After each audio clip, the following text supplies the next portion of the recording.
Hey, do y'all remember the Atari gaming console? I know you Gen Xers out there like me do. Back in the late 70s and early 80s, Atari was everywhere. And my personal favorite was that game Pitfall. I spent hours jumping over crocodiles and swinging on the vines. It was great fun. The founder of Atari was a guy by the name of Nolan Bushnell.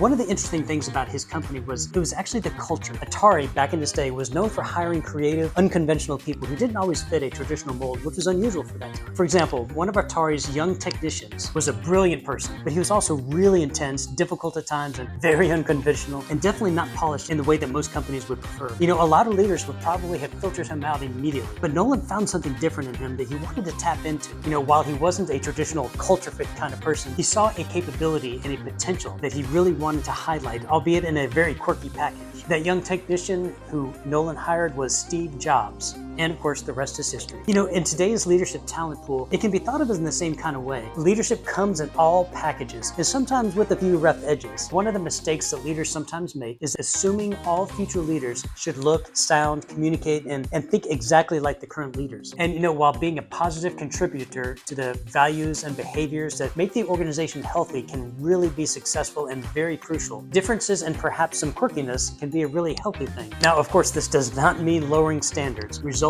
absolutely matter. Fundamentals of character still matter. Integrity, respect, and responsibility are still primary benchmarks in which to consider effective leadership. But if every leader in an organization acts and thinks exactly the same, you're not really building a leadership pipeline. You're probably just cloning yourself. Great leaders have the wisdom to look beyond the packaging and see what somebody can become. Thanks for watching.